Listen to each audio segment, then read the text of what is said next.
Bonjour à tous, merci de nous retrouver pour cet entretien Nexus. J'ai le plaisir de recevoir au micro de Nexus Yann Deva, photographe vidéaste que vous avez sûrement dû voir ces derniers temps.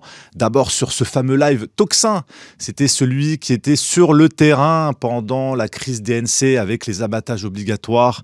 Il avait fourni des images pour Tocsin et il avait fourni énormément d'informations. Et très récemment, sur la chaîne Nexus, il nous a transmis des images qui ont fait le tour de la toile de notre chère Yaël Braun-Pivet, présidente de l'Assemblée nationale, qui a refusé de répondre à son micro concernant son refus d'une commission d'enquête parlementaire concernant l'affaire Epstein. Vous pouvez d'ailleurs retrouver ce court extrait sur notre chaîne. Alors, il est aussi très militant et engagé en faveur de l'autonomie alimentaire et on va voir tout ça avec lui. Mais avant cela, je voulais vous inviter à soutenir Nexus, l'un des derniers médias en kiosque, sans publicité, sans subvention et sans censure. Vous pouvez retrouver aussi sur nexus.fr. Soutenez Nexus si vous voulez que l'information libre et indépendante puisse continuer d'exister. Et pour nous retrouver physiquement au festival Nexus les 27 et 28 juin prochains, près de Dole, au Château Grévy, la billetterie est d'ores et déjà ouverte depuis un petit moment et les billets partent très vite. Donc faites vite si vous voulez être sûr d'avoir une place. Et tout de suite, je reçois donc Yann Deva. Bonjour Yann. Bonjour Marc. Désolé, ça fait longtemps que je prononce mal ton nom. C'est pas grave du tout. Donc c'est Deva avec un E sans accent. C'est exactement ça, c'est la première syllabe du nom de mes parents en fait. Et quand j'ai commencé à me professionnaliser dans l'audiovisuel, je me suis dit voilà, je choisis ce nom-là, tout simplement. Marc, Je t'en prie. Merci à toi de cette invitation. Je suis absolument honoré d'être ici. Ah bah avec plaisir. Vraiment touché pour plusieurs raisons. Déjà, ça fait 1 an et demi que j'essaye de te contacter en vain. C'est vrai. On a essayé de nous mettre en lien par plusieurs personnes qui m'ont contacté. C'est ça, mais bon, vu que tu travailles 26 heures par jour, je comprends aussi que c'est compliqué de répondre à tous les messages, etc. Vraiment. Et je suis ravi que le temps ait bien fait les choses. C'est ça.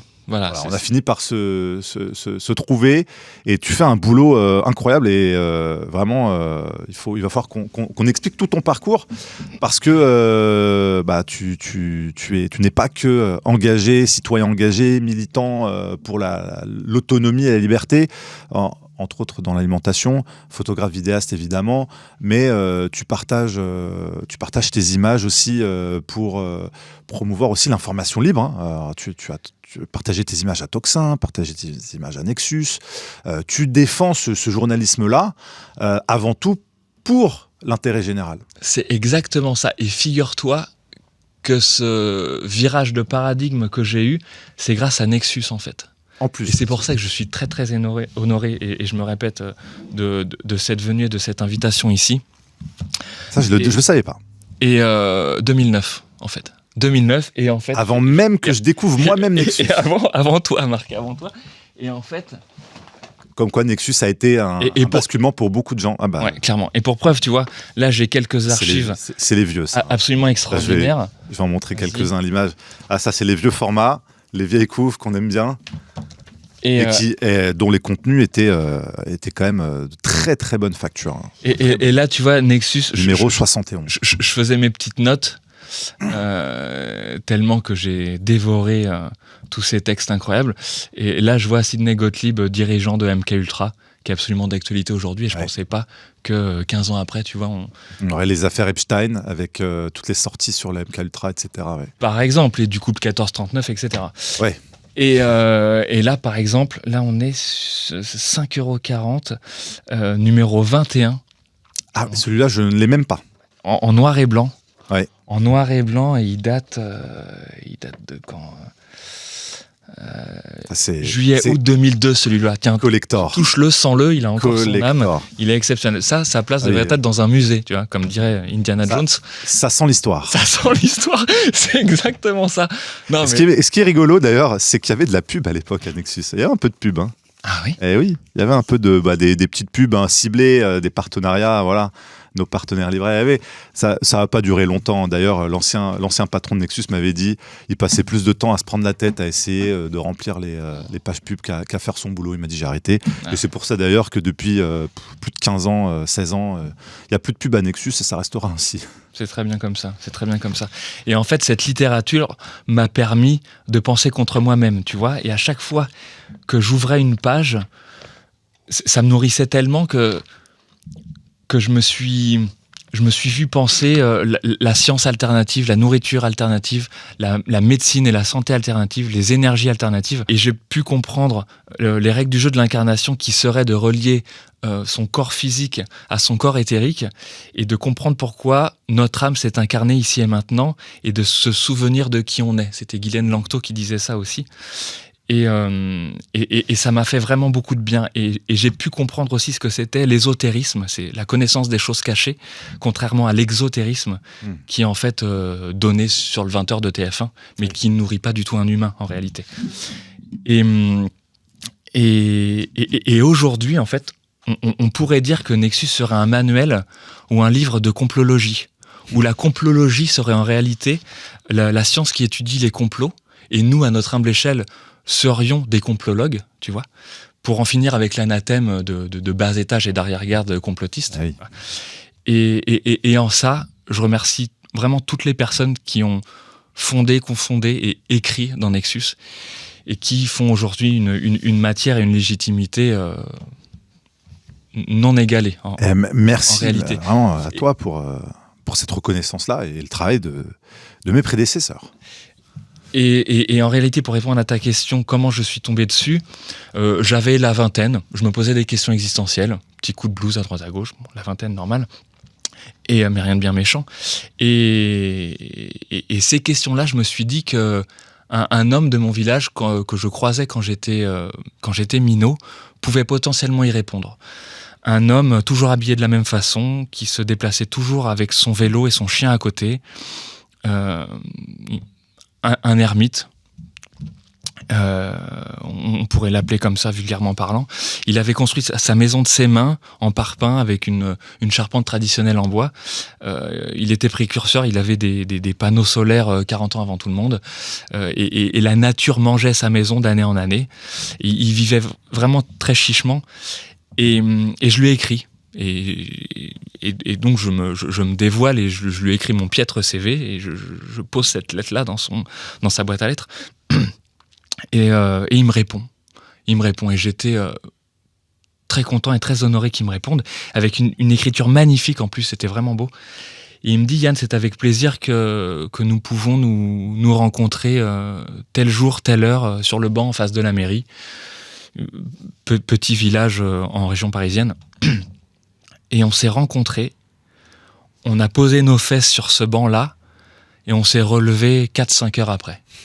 Et en fait, je venais de prendre le voyage le plus beau de ma vie, une renaissance aussi, avec l'alimentation vivante, avec le pranisme, avec le voyage en mobilité douce, avec la communication animale. Voilà. Et c'était plein de thématiques que j'avais jamais abordées, que je ne connaissais pas, qui venait que comme par magie à mes oreilles et ça m'a réveillé, ça m'a éveillé, ça m'a vraiment fait du bien et c'est suivi tous les mois, tous les trimestres ce genre de rencontre avec cette personne-là. Il sentait l'humus. C'était Monsieur Séverin qui s'appelait, tu vois. Tantôt, il avait une araignée de compagnie qui lui courait dessus comme ça avec son fil. Enfin, non mais c'est un sacré personnage. Vraiment sacré personnage ou personnage sacré d'ailleurs. Et si bien que il était de la même année de naissance que mon papa biologique. Et il lui restait que les dents du bas ici. Et mon père, c'était les dents du bas qu'il venait de perdre. Tu vois. Et en fait, tu avais un clin d'œil de la vie qui aujourd'hui me fait bien sourire. Je suis allé le voir là tout à l'heure, juste avant de venir vous voir ici en région parisienne. Il est décédé en 2016. Et je suis allé sur sa tombe. Il y a 10 ans, c'était un petit bout de terre, parce qu'il n'y avait pas de pierre tombale. Et aujourd'hui, on ne voit plus du tout qu'il est là. Tout est au sol, tout est par terre. En tout cas, voilà, je lui rends hommage encore ce soir.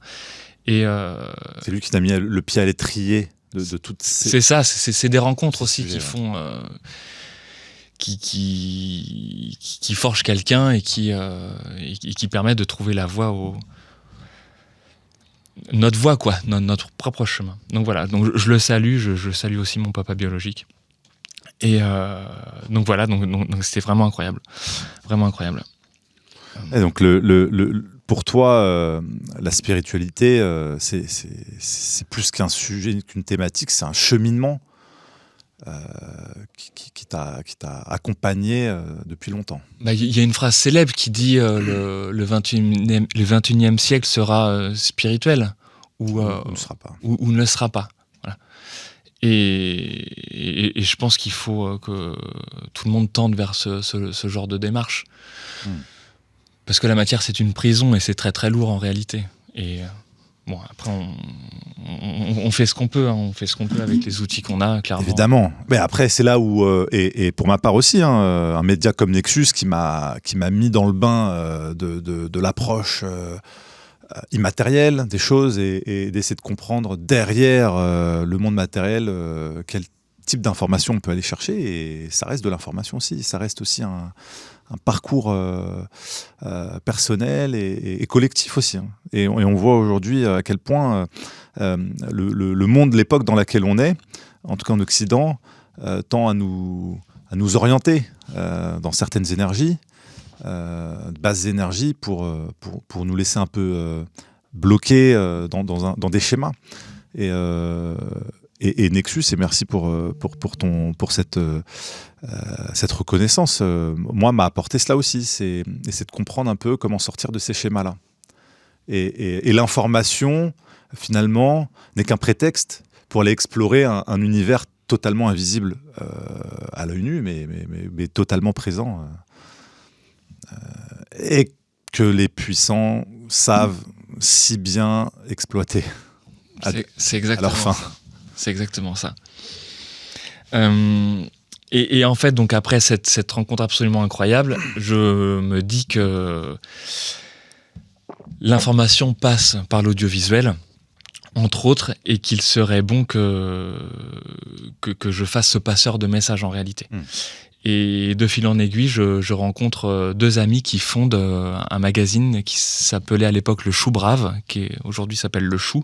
Et ces deux amis me demandent de m'occuper du pôle audiovisuel de ce magazine. Et c'est à la suite de ça où je rencontre des personnes absolument incroyables comme Irène Grosjean, donc une grande naturopathe qui nous a quittés l'année dernière, ou il y a 2 ans. Je rencontre également Patrick Burenstenas, donc, qui est notre contemporain, qui habite à Paris, qui est un très très grand alchimiste opératif. Jacques Antonin, que l'on connaît aussi, paysan boulanger. Corinne Gouget, qui nous a quittés, une spécialiste des additifs alimentaires. Gilles Lartigot, Thierry Casasnovas, Jade Allègre. Voilà, tout ce beau monde, entre autres qu'on a pu retrouver aux 25 ans de Nexus il n'y a pas longtemps. Et en fait, j'ai retrouvé, donc là j'en viens à notre travail, notre collaboration. Je viens de finir le montage d'une vidéo de Jacques Collin, donc, qui est une très grande personne qui nous a quittés en 2024 et qui a dédié la moitié de sa vie à la recherche sur l'eau, H2O, ses pouvoirs liés aussi à l'univers. Et Jacques a rencontré des très grands de ce monde aussi. Et à l'heure où l'on parle, la vidéo est disponible sur la chaîne. Elle est déjà accessible YouTube. Sur la chaîne YouTube, évidemment. Et on te remercie parce que tu nous as fait l'honneur et le privilège de pouvoir nous fournir les images. J'espère que elles plairont au plus grand nombre, parce que c'est un des rares personnages qui reste comme ça à partager ses connaissances, qu'il n'y a pas, dont on manque cruellement sur les réseaux. C'est exactement ça. Il n'y avait pas d'interview portrait de Jacques Collin. Et là, j'avais fait des bonnes sauvegardes de disques durs. Et c'est toujours un plaisir, parce que c'est vraiment l'école de la vie de pouvoir entendre, comprendre et monter ces vidéos-là. Et c'est vraiment un enseignement hyper précieux, vraiment extrêmement précieux. Et j'ai l'honneur et la chance aujourd'hui de travailler pour l'association Cocopelli, l'association Cocopelli qui a maintenant 26 ans et qui distribue des semences potagères, aromatiques et médicinales en France et dans le monde entier. Et qui a fait un énorme boulot de résistance, de désobéissance pendant des décennies. Bon, alors, ces dernières années, c'est un peu plus simple, tu nous expliqueras. La loi s'est assouplie. Avant, c'était des pirates de la semence. Et heureusement, parce que grâce à eux, ils ont fait bouger les lignes, ils ont réussi à sauvegarder des semences et à promouvoir avant même qu'on parle d'information libre, de la culture libre, la semence libre, parce qu'effectivement, la semence est contrôlée, elle est cloisonnée dans ces fameux catalogues imposés par les grands semenciers, dans des schémas de semences qui ne peuvent plus se reproduire. Normalement, la nature fait bien les choses, hein. On sème, on récolte, on reprend quelques graines et on ressème, et puis d'une récolte à l'autre, on fait évoluer ces récoltes. Et en fait, maintenant, dis-moi si je me trompe, mais tout ce que l'on consomme, en tout cas la grande majorité de ce qui est utilisé par les agriculteurs, sont des hybrides F1, fameux hybrides qui vont dégénérer après la première récolte. C'est exactement ça. Un hybride F1, c'est en réalité 2 brides. Il y a une bride législative, administrative, et il y a une bride biologique. L'hybride F1, on est obligé de l'acheter via un catalogue européen. C'est obligatoire pour que le détenteur de la variété puisse toucher ses royalties. Et il y a une bride donc biologique qui ne permet pas justement de ressemer la descendance, ou en tout cas elle sera dégénérescente.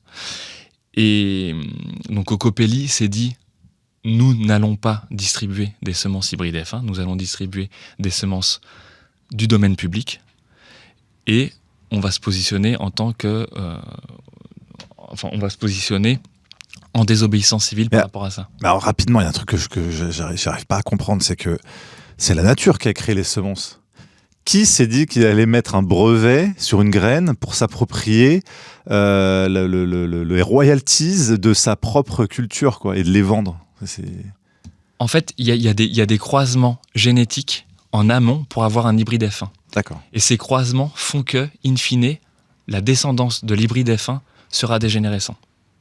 Donc ça, c'est fait exprès pour que le jardinier amateur, le paysan, l'agriculteur, le maraîcher ne puisse pas avoir son autonomie. Ils doivent racheter les graines. Ils doivent racheter à chaque fois les graines auprès du fameux catalogue européen qui était avant un catalogue français. Et ça a duré.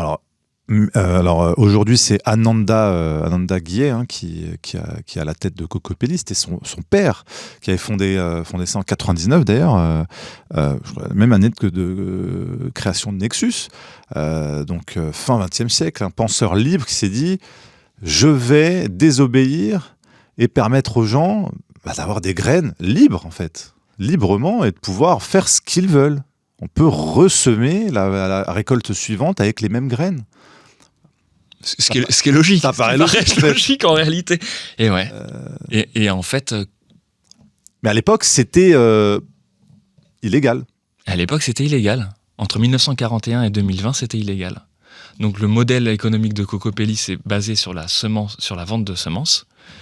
Et Cocopelli a fait du lobbying pour légaliser la vente de semences hors catalogue. Et aujourd'hui, on peut faire ça. Voilà. Donc aujourd'hui, Cocopelli n'est plus menacé. À l'époque, c'était des procès, des pressions.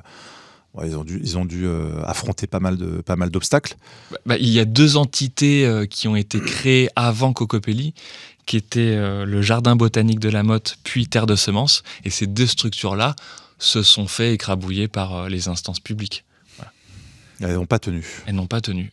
Et après, Cocopelli est né. Voilà.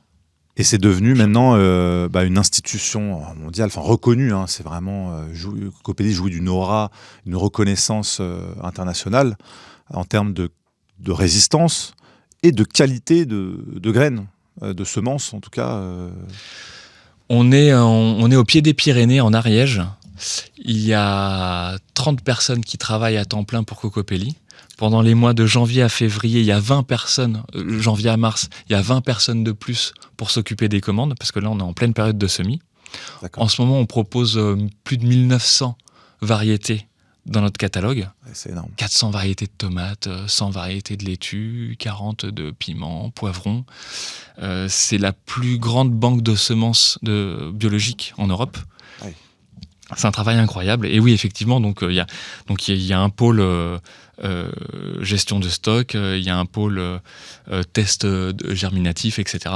Un pôle communication, un pôle marketing, comptabilité, service client. Le QG de Cocopelli, c'est 1500 mètres carrés de bâtiments en éco-construction. On est dans une région à très haute qualité de vie, on est en Ariège, c'est magnifique. Et n'hésitez pas à venir nous voir en sachant que on fait des portes ouvertes tous les 2e samedis de septembre. Voilà. Ok. Ah bah, Et donc plein d'artisans, des concerts, des activités, visites guidées par Ananda et des jardins où on met en exposition nos cultures. Jardin magnifique. Voilà. Il faut, allez-y si vous pouvez soutenir Cocopelli et aller sur place, il faut y aller, il faut recréer du lien sur le terrain, et il faut s'inspirer des expériences comme celle-là. Alors c'est plus qu'une expérience, c'est une aventure qui est solide, qui fonctionne et qui permet de continuer de croire que les citoyens peuvent s'organiser et peuvent réussir des choses, même quand l'État s'y oppose, parce qu'au bout de 10 ans, 20 ans, finalement les lois peuvent changer. C'est favorablement. ça. Faut pas désespérer, dire c'est vrai. Hein. On a tendance à. Il aurait pu se dire Ananda, c'est foutu, c'est plié. Je m'attaque à trop gros parce que les grands semenciers, je sais pas combien il y en a en France, mais c'est quelques gros groupes industriels qui dépendent des grands syndicats type FNSEA et compagnie. J'imagine qu'ils ont beaucoup d'intérêt et puis. Derrière aussi des liens avec les fabricants d'engrais, de glyphosate et compagnie. C'est tout un écosystème en fait. Dès qu'on sort de la nature, dès qu'on rentre dans l'industriel, le standardisé, hybride F1, le chimique, il y a tout un pôle agro-chimique industriel et semencier qui se fait vivre au détriment de la santé des gens. Et qui soigne aussi après. Ouais, ils empoisonnent et ils soignent. Ils soignent entre guillemets. Ils soignent les symptômes. Oui, c'est exactement ça. On peut continuer de consommer. Avec la médecine allopathique, incroyable. Ouais. Et cette boucle-là, dans laquelle on vit depuis qu'on est gamin et dans laquelle on pense que c'est ça la norme. Moi, j'ai mis du temps à comprendre que non, une semence, elle est libre, la nature l'a créée, il n'y a pas besoin d'en racheter en fait. Et on vit dans un monde artificiel qui nous banalise et qui nous standardise cette artificialisation comme étant la norme. Et après, le temps d'en sortir et de se dire, non, en fait, il y a autre chose. Et en fait, cette autre chose, c'était la norme avant. Finalement, après la Seconde Guerre mondiale, tout ça s'est développé à la faveur des grands groupes industriels qui s'étaient développés pendant la guerre. Parce que toutes ces personnes-là avaient besoin de diversifier leurs activités une fois que la guerre était finie. D'ailleurs, c'est Bayer, je crois, c'est Bayer qui fabriquait l'agent orange... qui était utilisé par l'armée américaine. Je sais plus où il y a eu le Zyklon B, je crois que c'était plus. Ils fabriquent des armes, c'est-à-dire que les mêmes qui fabriquent ce qu'ils aspergent sur les cultures utilisent leurs propres Ils ont outils recyclé ça, pour fabriquer des armes. Et on voit qu'en fait, cette industrie-là n'est pas là pour la santé humaine. Du tout. Absolument pas. Donc toi, tu es le photographe vidéaste officiel de Cocopelli, donc finalement, c'est par toi que toute la communication de Cocopelli s'est faite ces 10 dernières années, en tout cas par ton travail. Oui, après, aujourd'hui on est 4 au service communication à Cocopelli. Il y a la responsable communication, son assistante, une graphiste et moi. Voilà. Donc on travaille en lien direct avec la direction pour pouvoir choisir quelle direction prendre en communication. Voilà. Donc on passe sur des sujets très très militants, comme des sujets de tutoriels pour comment faire de la culture en pot, quoi semer ce mois-ci, etc. Donc voilà. Et pour la communication militante, on peut faire un parallèle direct avec ce qui s'est passé d'ailleurs le 10 et 11 décembre 2025, qui sont des dates à retenir et sûrement à mettre dans les livres d'histoire. C'est la fameuse bataille de Mouriscou au bord de où 208 vaches ont été euthanasiées parce qu'elles étaient saines. Voilà. Donc une preuve de plus qui nous montre que les personnes qui nous dirigent veulent notre extrême précarité et in fine notre mort. C'était à côté de Cocopelli. 5 minutes en voiture. Minutes. Qui est devenu... qu'est-ce qui s'est passé du coup depuis pour cet agriculteur ? J'en ai aucune idée. C'est très très dur d'aller au contact avec eux. Je pense que ça doit être extrêmement compliqué. Extrêmement compliqué. C'était 2 frères qui tenaient cette ferme. Et aujourd'hui, il n'y a plus de vie dans cette ferme. Je ne sais pas quand est-ce qu'ils pourront avoir un cheptel, parce qu'il faut que toutes les vaches soient vaccinées sur un rayon de 50 km. Il faut attendre une temporisation extrêmement grande aussi pour pouvoir racheter du bétail. Ouais. Et de toute façon, c'est un coup dur au moral. C'est gratuit, c'est du terrorisme quand on tue des êtres absolument innocents et quand c'est même un acte sain en plus, sain pour pour une maladie en plus qui n'est pas pas mortelle, qui est bénigne, qui est assez bénigne et qu'on peut soigner très facilement, qui peut se soigner et pour laquelle une quarantaine des animaux malades suffit. D'ailleurs, dans les années 90, la DNC était déjà sur les antennes de télévision quand il y avait des petites épidémies, et la quarantaine suffisait à l'époque. Il n'y a pas eu de décimation du cheptel français depuis. Bon, ils savaient comment gérer les crises. Et maintenant, sous couvert de vouloir... on l'a vu pendant la crise Covid, cette culture du zéro risque qu'on nous a un peu banalisée, derrière, ils ont réussi leur tour de force d'imposer la vaccination avec des produits, encore une fois, expérimentaux, qui n'empêchent pas du messager, qui en plus n'empêchent pas la transmission de la maladie. Et en fait, ça fait, encore une fois, mais qui gagne dans l'histoire ? Bon, toujours les mêmes. Et ceux qui perdent, toujours les mêmes. C'est exactement ça. Donc, faut se battre clairement. Enfin, je sais que cet événement et cet épisode étaient visuellement, émotionnellement très, très importants. Au début de la confrontation, il y a 20 jeunes agriculteurs qui ont repoussé 20 gendarmes. Et en fait, je pense qu'on était très peu organisés. On n'avait pas les outils nécessaires pour pouvoir se battre.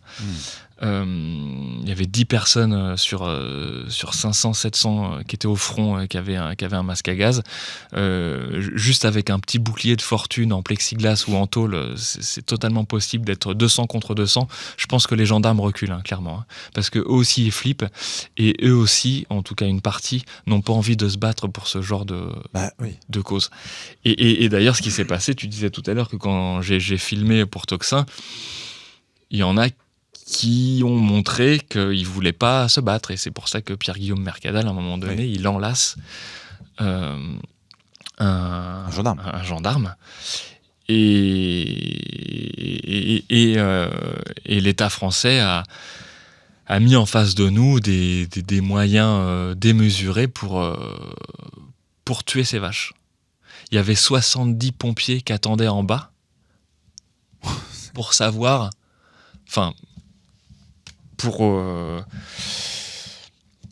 Pour anticiper une confrontation et des dégâts en fait dans les troupes. Et donc les salles des fêtes dans les communes avoisinantes étaient pleines et ils attendaient. Incroyable. Non mais incroyable. C'est quand même assez révélateur parce qu'on a les 2 corps de métier où il y a les plus de suicides dans ce pays. Les agriculteurs et les policiers, enfin les forces de l'ordre, quoi. Voilà. Ouais, c'est ça. Qui sont les moins bien traités, qui s'affrontent pour des intérêts qui sont au-dessus d'eux. Et contre eux. Et contre. En plus de ça. Ouais. Et tout ça est fait dans une espèce d'incompréhension générale. En tout cas, je parle pour les forces de l'ordre, parce que j'imagine que chez les paysans, ils ont bien compris aussi ce qui se passe, parce qu'on a, à la faveur de ces crises-là, les gros groupes gagnent, parce que derrière... eux ont les moyens de racheter les petits cheptels ou de reconstituer leur cheptel, d'avoir des grosses structures, de pouvoir aussi acheter de la viande à l'extérieur, parce que on a maintenant au même moment le Mercosur était signé. Donc, concurrence avec des gros groupes d'Amérique du Sud qui, eux, vont nous envoyer de la viande pour pas cher et dans qualité et conditions quand même désastreuses. Évidemment, le petit paysan français, lui, fait pas le poids. Fait pas le poids. Et à un moment donné, se pose la question aussi de...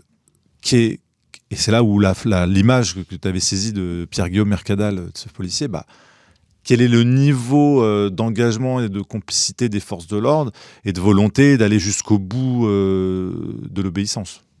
Parce que finalement, c'est eux qui nous nourrissent, quoi. C'est jusqu'où on va aller pour des intérêts qui s'opposent à nous. Faut un soulèvement, hein, en vrai. Hein. Non, mais là, on est à un stade où en fait, le moustique qui est dans ta chambre un soir d'août, c'est lui ou toi. Tu vois ? Oui, il n'y a pas de cohabitation possible. Il n'y a pas de cohabitation possible. Et en fait, ces gens-là ne veulent pas notre bien. Donc, il va falloir se confronter physiquement et aller à certains sacrifices. C'est-à-dire qu'il y avait des tracteurs de 100 000 à 200 000 euros qui bloquaient absolument. Parce qu'on était chez nous, en fait. On avait le nombre. On était chez nous. On était sur une position dominante parce que la ferme était très, très bien placée. On voyait tout ce qui arrivait aux alentours. Et malgré ça, on a perdu. Mais cette bataille-là aurait dû s'arrêter précisément le 11 décembre, en fait. On aurait dû gagner. Les agriculteurs étaient chauds bouillants. Les populations civiles aussi qui étaient là, sauf qu'à un moment donné les tracteurs ont reculé. Alors voilà, j'avais vu ces images, mais comment, pourquoi ? Et parce qu'à un moment donné t'as peur en fait. Des conséquences ? T'as peur des conséquences. Il y a ton outil de travail qui est là. Ouais, c'est 100 000 euros, c'est... Bah ouais, mais encore une fois c'est le sacrifice quoi. Et si on sacrifie rien du tout, mais on n'aura rien. Et on a cru qu'après qu'un mouvement national allait prendre le relais, mais on en est où aujourd'hui ? Il y a que dalle en fait. Parce que certains ont voulu monter sur Paris, mais ils se sont fait cueillir. Mais ça n'a rien fait du tout. D'autres ont voulu aller devant le Parlement européen, ils se sont fait cueillir aussi. Alors ils ont laissé les tracteurs de la FNSEA, ils sont sympas. Je crois, c'est ça. Hein. Ils ont laissé passer ceux qui les arrangent. Et il y a ça aussi, c'est la difficulté. Et d'ailleurs, moi je me demande toujours, comment se fait-il qu'il y a autant de gens qui adhèrent encore à ces syndicats-là ? Les syndicats libres et indépendants. Ils sont tout petits. Mais tu vois, on a cru que la CR avait un poids avec quelque chose. C'est un peu comme les retraites, les manifestations de retraite ou les fêtes du travail du 1er mai. Tout le monde va dépenser son énergie dans la rue. Et en fait, les gouvernants sont absolument contents que ça se passe comme ça. Parce que, in fine, il n'y a rien du tout. Et en fait, ce qui s'est passé à Paris, il y a le président de la coordination rurale qui dit « Vous serez mieux chez vous, dans vos fermes, avec votre famille. » Il aurait dû dire avec votre femme dans votre bras et votre oreiller tout douillet. À quel moment Non mais un chef, un capitaine dit ça à ses troupes. Mais non, mais surtout vu la situation. Vu la situation, mais c'est impossible. Du coup, plus rien. Et c'est là où le problème et encore une fois, le problème des représentants, des syndicats qui sont censés représenter, sont une faille. Parce qu'il suffit de mettre la pression sur une personne pour orienter tout un mouvement. C'est ce qui s'est passé. Moi, je pense clairement, vu les accointances que le président de la CR a. C'est quoi, quel type d'accointance ? Son frère, proche du parti politique Macron. D'ailleurs, il a travaillé pour. Il était représentant de En Marche. Oui. Et il y avait une autre accointance, je ne me souviens plus, mais... Ah oui, c'est un ancien de la FNSEA. C'est verrouillé. C'est tout. Ok. C'est tout, ça s'arrête là en fait. Ça s'arrête là, Et... c'est triste, c'est triste en fait. Et à quand le prochain soulèvement ? Comment ça va se passer et jusqu'à où on est capable d'y aller dans la lutte ? Mais juste, alors c'est ça la difficulté. Et comment, d'après toi, comment on soulève contre... Parce que se soulever, c'est une chose, mais on voit que les responsabilités sont diluées, sont externalisées. On ne soulève pas contre le Mercosur. Encore ils ont essayé, certains, d'aller au Parlement européen. Ils ont bien vu que ça ne sert à rien, parce que ça a été voté au niveau européen. Ouais, mais ça allait passer de toute façon. Bon. Mais comme tout, CETA, TAFTA, tout est passé. On a beau manifester avec des banderoles dans la rue, dire non. Mais il faut... c'est la création d'alternatives qui fera le reste. Et c'est les citoyens qui ont leur fameux pouvoir d'achat dans leur petit porte-monnaie qui doit faire la différence. Ah, le fameux boycott. En réalité. Boycott. Ouais, c'est exactement ça. C'est le nerf de la guerre. Ça paraît tout bête, mais c'est efficace. Et c'est comme ça que ça doit fonctionner. Et c'est absolument comme ça que ça doit fonctionner. Et dans ces alternatives-là, j'ouvre une petite parenthèse.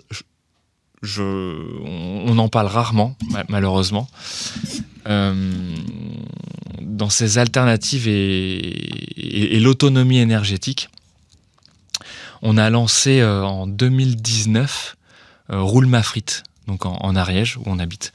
Roule-Ma-Frite, c'est une association, et il y a plusieurs Roule-Ma-Frites dans les... Je vais t'expliquer le but du jeu de l'association. Il y a plusieurs Roule-Ma-Frites en France, donc nous on a créé Roule-Ma-Frite 09 pour l'Ariège. Le but du jeu étant de récolter l'huile usagée des restaurants, qui n'en font rien, pour les revaloriser en tant que carburant pour moteur diesel.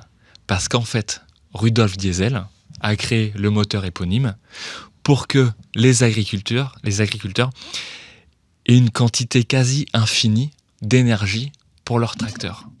Ah ouais. Ok. Sauf que ça ne doit pas plaire à tout le monde, cette histoire. Ça a tellement déplu à certains que Rudolf, un jour, au début du XXe siècle... Juste, il faut que l'huile soit obligatoirement usagée ? Non, pas du tout. N'importe quel type nous, on récupère ça parce que ça coûte... Parce que ça coûte zéro, oui, voilà. Donc, de toute façon, ça va être jeté. Ça va être jeté. On décante, on filtre. Faut filtrer, ok. Et après, on met ça dans un moteur diesel de première génération. Alors voilà, ce qui paraît pas que les CDI, DTI... Les nouveaux, ça marche pas. Ça peut fonctionner si on enlève la glycérine de l'huile. Ça, c'est un procédé qui est un peu complexe à faire, mais on peut le faire avec du méthanol et du soufre.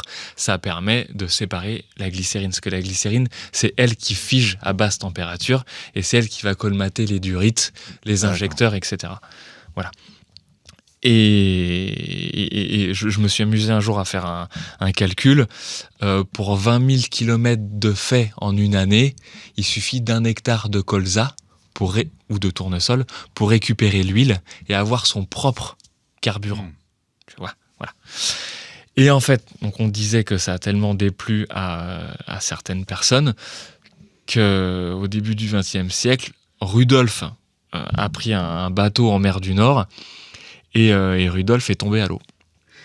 Voilà. Merde. Et qu'est-ce qui reste du coup quand Rudolf tombe à l'eau? Et ben je vous laisse faire vos enquêtes. Et donc en fait, ça a été absolument le fait que le diesel, c'est de l'huile de pétrole. Parce que tu as ton brut, t'extrais le subtil, qui est l'essence. D'accord. Okay, et t'extrais l'épais, qui est de l'huile. Ok. Et en sachant que le pétrole, c'est à très grande partie de la matière végétale. Voilà. Et ça fonctionne bien, donc de rouler à l'huile. Et ça, c'est autorisé. Alors, dans le petit calepin de procès-verbaux des gendarmes, il n'y a pas marqué contravention pour huile de friture. Ok. En fait, y a pas. Moi, je me suis jamais fait choper. J'ai fait 3 ans avec, donc soit 60 000 bornes à peu près. Voilà. Et je me suis jamais fait attraper. Il faut savoir que derrière, au pot d'échappement, ça sent la friture. C'est un peu le parfum de la résistance, tu vois. au moins, ça sent mieux que les gaz de gasoil, quoi, de gaz d'échappement. Ouais. Donc, ça fait 3 ans que tu roules à ça. J'ai jadis roulé à ça. Sur un vieux moteur première génération. Oui, c'était ça. C'était un 5 cylindres Mercedes. Voiture des années 90, quoi. C'est exactement ça. Et même 5 cylindres aussi Audi, les premières Audi, c'était une Audi A6. Ça vaut le coup de recycler les voitures. Mais oui, mais tellement. Le mieux, c'est d'avoir une pompe Bosch. Pourquoi ? très grande qualité. Très grande qualité, les pompes Bosch allemandes. Et le mieux, c'est des pompes mécaniques. Elles s'usent moins et elles sont très, très costauds. Voilà. Les pompes électriques fonctionnent aussi. Mais voilà. Mais l'effet pervers de l'huile, quand on n'enlève pas la glycérine, c'est qu'il y a une usure prématurée des pièces. Parce qu'elles ne sont pas faites pour rouler à l'huile avec de la glycérine. Elles sont faites pour rouler au gasoil. Donc, s'il y en a qui veulent tenter le jeu... Il faut filtrer et enlever la glycérine. Oui, voilà, c'est ça. Et c'est des choses qui sont faciles à faire. Il faut être un peu filtration super simple. Bon, ça oui. Filtration super simple, avec des filtres de 10 pouces, des filtres de piscine avec une pompe. Ça c'est totalement possible. Et enlever la glycérine, c'est plus compliqué. Mais je conseille d'avoir une voiture vraiment en fin de vie pour rouler à l'huile. Voilà. Parce que c'est beaucoup plus d'entretien et il faut s'y connaître en mécanique. Quoi. Donc, comme quoi ça marche. Ça marche. Et du coup, vous avez créé ces différents points de récupération, les roules Mafrit. Voilà, mais nous, on a juste créé, il y en a une à l'île d'Oléron qui est très très vieille.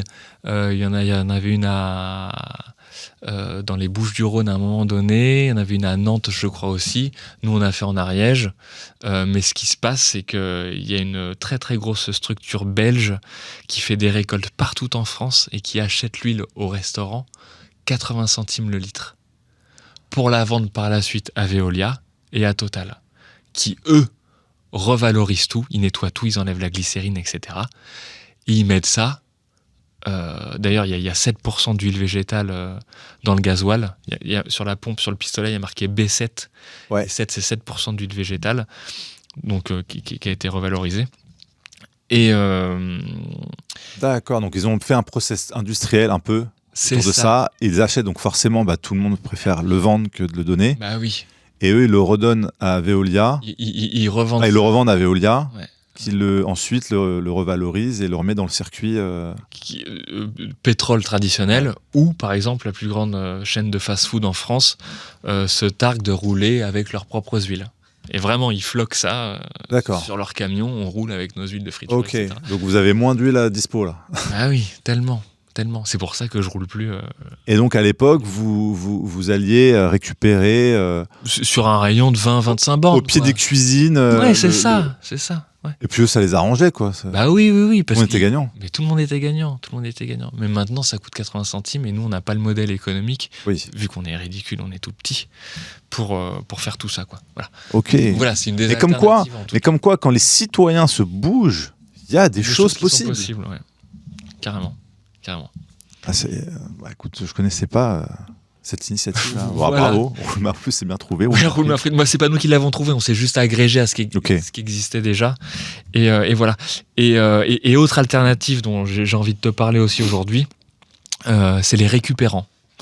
Les récup 'errant. Donc, c'est un mouvement que j'ai cofondé à Lyon en 2013.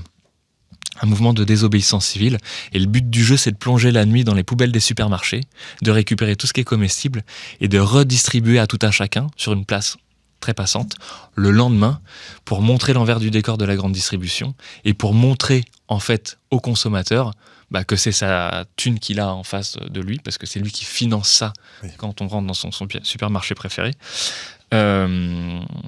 Voilà. Et donc, on n'est pas une association caritative, on n'est pas une banque alimentaire, on ne fait pas du tout de charité. Voilà. C'est-à-dire que Vous en faites quoi des stocks ? On distribue tout, gratuitement. Hein. On pose un stand éphémère pendant une heure. Voilà. Donc, ça va entre 100 kg et 200 kg de pêche en une nuit. Beaucoup. C'est énorme. Sur plusieurs supermarchés. Et donc, on ne demande pas à la mairie ou à la préfecture d'occuper l'espace public. Et dès qu'on croise le premier bipède dans la rue, on lui dit toute la vérité, rien que la vérité. C'est-à-dire, hier soir, on a plongé dans les poubelles, on a récupéré tant de kilos. Allez-y, c'est gratuit. Entrée, plat, dessert. Servez-vous, salé, sucré. Quel est votre bol alimentaire, etc. Et les gens adhèrent, ce qu'on pourrait dire, c'est dans les poubelles, c'est dans de mauvaises conditions, ça va être sali et mal stocké. En fait, il y a une démarche pédagogique qui dit, derrière, utilisez vos 5 sens et voyez si l'aliment est encore propre ou pas. Et ne vous fiez pas à cette fameuse DLUO, parce qu'elle est déposée de façon arbitraire, parce qu'on sait très bien que les yaourts, c'est 1 ou 2 mois, les œufs, c'est exactement la même chose, le saumon fumé sous vide, c'est minimum 3 semaines. Voilà, donc il y a des dates où on n'est pas du tout obligé de prendre compte de leurs indications. Et voilà. Et l'autre démarche pédagogique, c'est de dire en réalité, dans un supermarché, il y a entre 90 et 95% d'aliments biocidés. Biocides qui tuent la vie. Bio, la vie, cide, le suffixe cide, qui tue la vie. Donc, souhaitez-vous financer et vous pensez vous nourrir en réalité quand vous achetez un produit dans un supermarché, mais en fait, vous entretenez votre mort à petit feu. Votre génocide lent en réalité, parce que c'est du poison que vous ingérez. Voilà. Par exemple, on s'amuse à lire les additifs alimentaires et ce qu'il y a sur les petites lignes. Pour exemple, le glutamate monosodique, E621, c'est un exhausteur de goût, donc il nous fait croire, à notre papille de saveur. Ouais, que l'aliment est bon, donc le cerveau il est en émoi, il adore ça, etc. Mais sauf que c'est un neurotoxique. C'est-à-dire, plus t'en manges, plus t'es con, en fait. Voilà. Et c'est pour ça que c'est interdit dans toute l'Amérique du Nord, aux États-Unis et au Canada. Il n'y a pas de glutamate monosodique. Et en fait, on en retrouve ici dans nos denrées, quoi. Et voilà. Et comme je disais tout à l'heure, tous les jours on vote, tous les jours on se sert de notre argent pour financer. C'est l'arme la plus efficace. C'est l'arme la plus efficace, clairement. Et donc, rechercher des personnes qui œuvrent pour une alimentation saine et locale. Et en fait, il y a des exemples partout. Il faut bien plus se diriger vers ce genre d'énergie et d'information, parce que la nourriture n'est que information et que médecine aussi, pour que les citoyens changent de direction, quoi.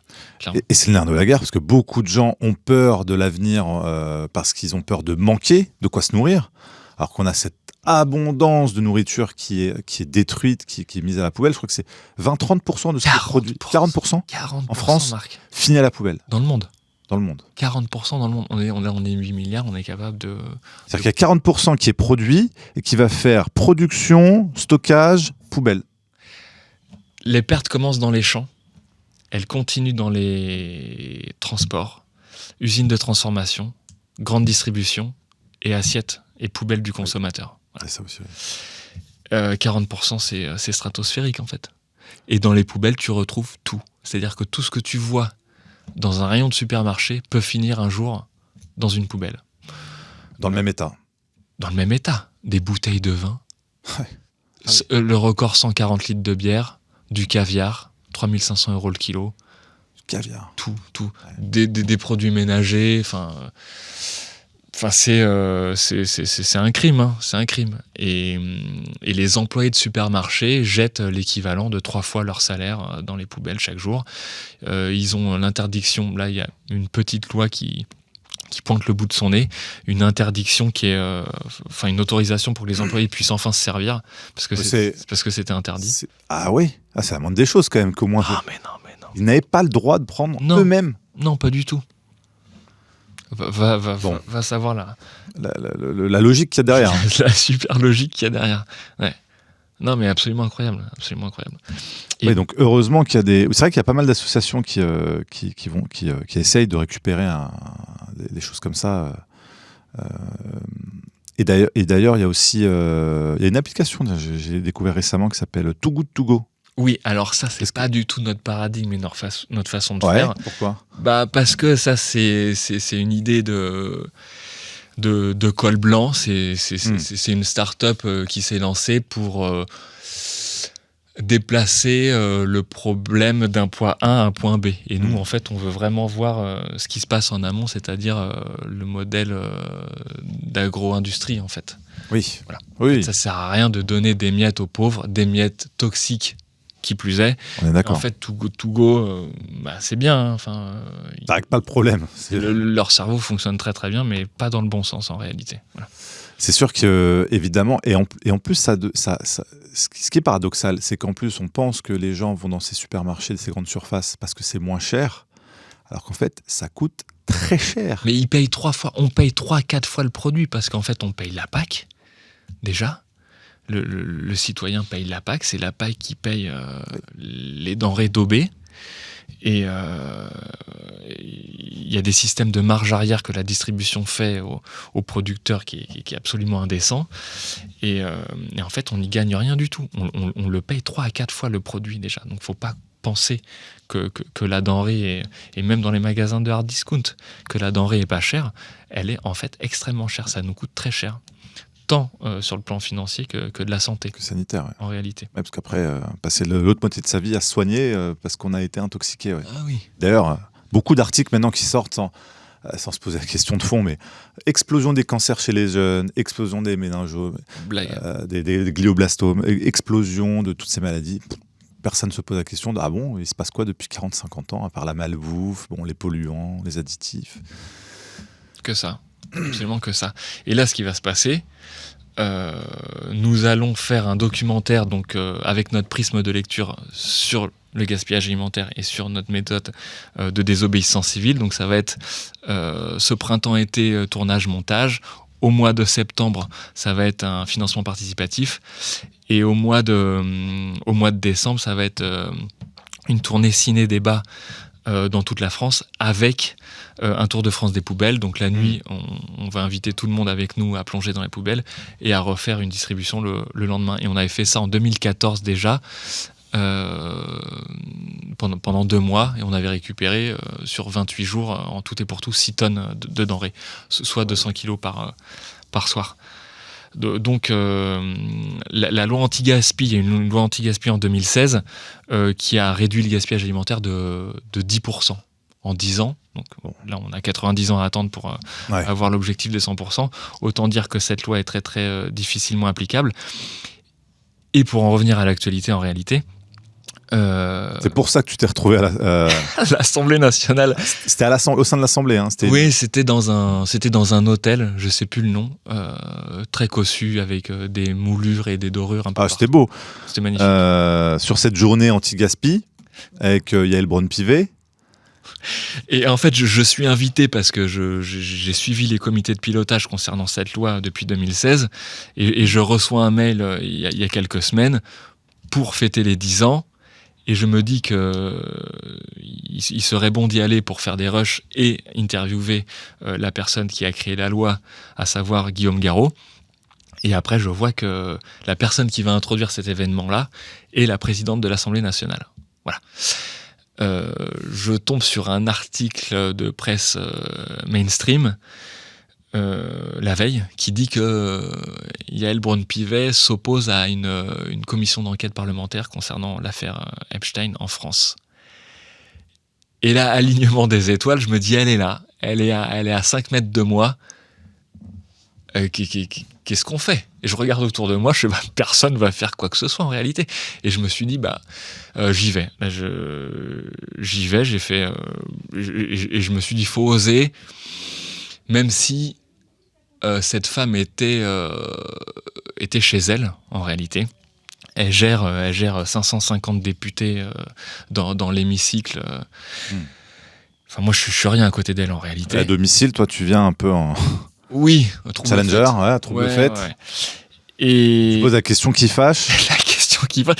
Et je me suis dit, soit je vais me faire expulser, je vais me faire torpiller, mais on s'en fiche, et on va voir ce qui se passe. Et en fait, je n'ai même pas le temps de finir ma question, qu'elle me coupe, et elle réagit pas très bien. Elle aurait pu mieux faire. En termes de langue de bois, il y avait mieux à faire. Ah mais c'était incroyable. Et c'est là l'avantage, l'intérêt de ce genre de moment, c'est de capter ces moments authentiques de gêne et de langue de bois qui montrent qu'en fait, leur intérêt, c'est pas l'intérêt général. Et que là, clairement, personne la bouscule et lui pose ce genre de questions. Elle s'est laissée totalement surprendre sur un sujet qui la met mal à l'aise parce qu'il met toute la classe politique mal à l'aise, on va dire en majorité, parce que beaucoup sont de près ou de loin au courant, mouillés, veulent pas trop savoir. Bon, ils ont fait tomber Jack Lang parce que c'était l'arbre qui cache la forêt. Mais derrière... Il y en a encore plein. Elle est absolument au courant. La France, c'est pas pour rien que c'est Pédoland, à côté de Pédowood, Hollywood. Epstein venait s'y ressourcer la moitié de l'année. Dans son appart de 800 mètres carrés à Avenue Foch. Et elle a très mal réagi. Et la vidéo, elle l'a très bien pris. Et elle s'est reçue des lampées de vitriol en commentaire. Enfin, c'était vraiment hallucinant. Et en plus, je l'ai abordé de façon bien trop diplomatique avec Madame la Présidente. Enfin, j'ai été gentil et clément. Et elle s'est fâchée. Elle l'a très mal pris. Et son assistante en communication digitale me tenait le bras assez fortement, la bougresse, pour que j'arrête mon interview, en fait. Ah, pendant que tu posais la question, il y avait l'assistante... Et on la voit à la fin de la vidéo. Oui, qui passe devant. Ouais, vous travaillez pour qui ? Donc elle m'a arrêté à un moment donné. Moi, j'ai arrêté la vidéo. Et elle me dit, vous travaillez pour qui ? Vous êtes qui ? Vous publiez souvent ? Et là, j'avais envie qu'elle me lâche la grappe, quoi, parce qu'en fait, j'ai fait ce que j'ai voulu, et il fallait qu'elle arrête de me prendre la tête comme ça. Et puis, rien n'interdit un citoyen, dans un événement, d'interpeller une personne, qui plus est, payée par l'impôt des Français, sur un sujet majeur qui est quasiment en train d'être étouffé, parce que derrière, on imagine les ramifications. Ouais. Bon, c'était en tout cas, je me suis dit, bon, j'ai ça, et je lui ai dit à cette personne-là, attendez, je ne sais pas si ma question est pertinente, je ne sais pas si le son est bon, je ne sais pas si le cadre est bon, je ne sais pas ce que je vais en faire. Et donc je finis de faire des rushs sur cette journée des 10 ans de la loi anti-gaspi, et je regarde le soir cette vidéo, et c'est à ce moment-là où je te l'envoie. Et je te propose que Nexus la publie pour avoir une force de frappe un peu plus conséquente. Après, je te dis, t'en fais ce que tu veux, ou tu le donnes à d'autres confrères.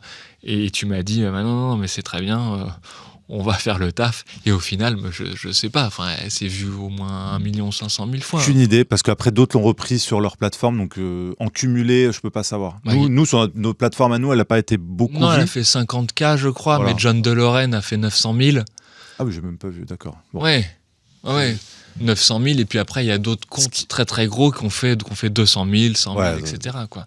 Ce qui était assez ironique, c'est que j'ai vu sur le site de Jean-Marc Morandini, ça a été repris. C'est comme le clin d'œil, quoi. C'est le type qui a été lui-même accusé. Alors, c'était quoi le chef d'accusation exact ? Bon, je vais pas dire de bêtises, mais d'abus de... Attouchement sur mineur. Attouchement sur mineur, avec abus de confiance, bon, je sais plus. Bon, voilà, qui a été maintenu par Bolloré toutes ces années, on va dire, contre l'avis de tous ses collaborateurs, et qui vient pointer du doigt Ron Pivet parce qu'elle refuse cette commission d'enquête parlementaire. Alors peut-être que lui n'a rien à voir avec le dossier Epstein, mais bon, il en est pas loin.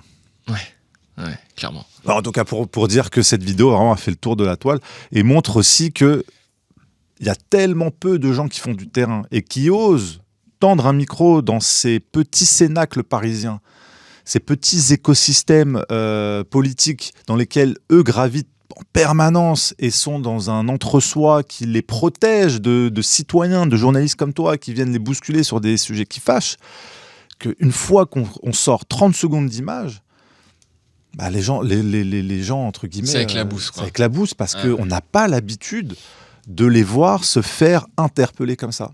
Mais il faut faire ça. Hein. Enfin, j'incite vraiment les gens à créer des alternatives, oser faire des choses... se challenger, t'as sorti ce mot-là tout à l'heure, et pour reprendre de la légitimité, la propre légitimité de notre pouvoir en réalité, quoi. N'importe qui, n'importe quel citoyen a le droit, elle a même le devoir d'aller interpeller ses élus, des gens qui maintiennent la France dans un climat de dictature et de propagande et leur demander des comptes. Et leur demander des comptes pour justement, les bousculer, les mettre mal à l'aise et faire émerger un semblant de vérité auprès de nos autres concitoyens pour que les gens agissent ensuite à l'échelle locale et se disent « Ok, j'ai compris le monde dans lequel je suis, je peux m'organiser et défendre des initiatives. » On parlait tout à l'heure de Cocopelli, et heureusement qu'il y a des citoyens qui soutiennent, de près ou de loin. Le film que tu fais, d'ailleurs, je voulais te demander le nom du film sur le gaspillage alimentaire. Ça va être à l'abordage du gaspillage alimentaire, en sachant que notre logo, c'est une tête, c'est cette fameuse tête de mort avec. Alors c'est pas des os qui sont représentés, mais c'est une fourchette et un couteau. Et donc ça va être ça le titre. Si les gens veulent vous soutenir, est-ce que c'est possible tout de suite? Déjà, attendre septembre. Alors, va falloir attendre septembre, mais j'invite déjà les personnes qui veulent suivre nos actions. D'ailleurs, j'en fais une à Paris demain avec France 3. De nous suivre sur leur réseau social préféré parce qu'on y est, donc les récupérants. Les récupérants. Ouais, apostrophe errant, E2RANTS. Et de suivre aussi Cocopelli, voilà, et de soutenir en tout cas ce genre de cause. Et on peut te suivre, j'imagine, aussi sur Instagram ou les autres réseaux, Twitter. Tous. Bon. Ouais, tous les réseaux sociaux. Yann Deva. Exactement ça, ouais, voilà. N'hésitez pas à aller regarder le travail de Yann qui fait un énorme boulot. Cocopelli, évidemment, et les récupérants qui œuvrent dans le bon sens.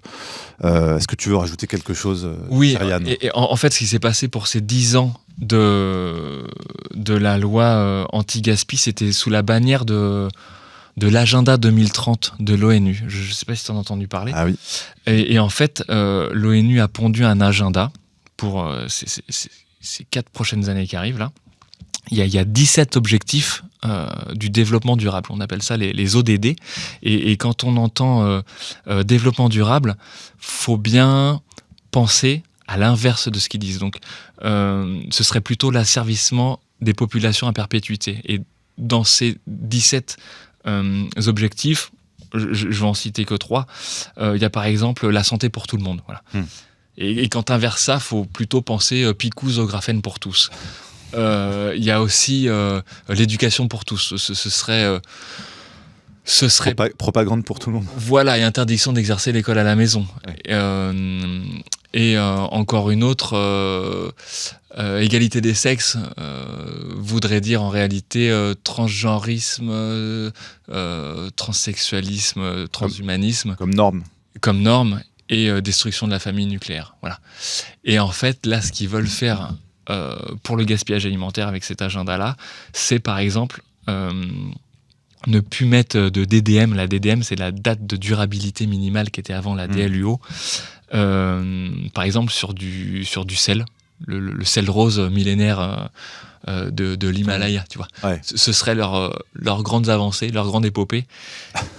Ce qui représente rien du tout, ce qui représente un coup d'épée dans l'eau. Enfin voilà, voilà ce qu'ils font. Et les enjeux de ces personnes-là. Ouais, voilà, c'est ce qui est. Comme le petit bouchon en plastique là qui a coûté plusieurs milliards de dollars de recherche et développement à l'Union européenne, donc beaucoup de l'argent des Français.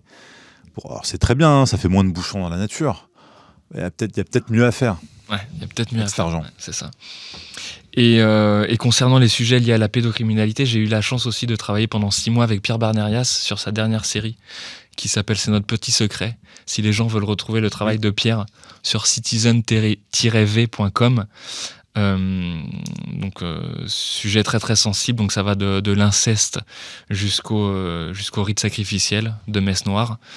Et donc voilà, en tout cas, je passe un petit coucou à Pierre en même temps. Et pour finir, je dirais à mes congénères de développer les plus belles vertus de l'humanité pour aller à l'encontre de la magie noire que certains exercent sur nous. Voilà. Merci infiniment. Merci Yann pour ta générosité, le temps que tu nous as accordé et tout le travail que tu nous partages. Voilà, j'invite tous ceux qui veulent te suivre à te retrouver. Yann Deva sur les réseaux sociaux, évidemment aussi Cocopelli et le film sur le gaspillage alimentaire que tu pourras revenir présenter au micro de Nexus quand tu veux. D'ici là, les amis, retrouvez-nous en kiosque et sur nexus.fr. Et le festival, les 27-28 juin prochains, la billetterie est d'ores et déjà ouverte. Le lien est dans la description. Merci infiniment, Yann. J'espère te retrouver au festival. On aura beaucoup de choses j'aimerais bien aussi. à partager. D'ailleurs, Cocopelli sera là. Ce sera aussi l'occasion de se réunir sous la thématique de l'autonomie et qu'on puisse, nous, en tant que citoyens aussi, faire un pas de côté en dehors de ce système. Merci infiniment. Merci, Marc. Merci à tous ceux qui nous ont suivis et à très bientôt. Bonne soirée.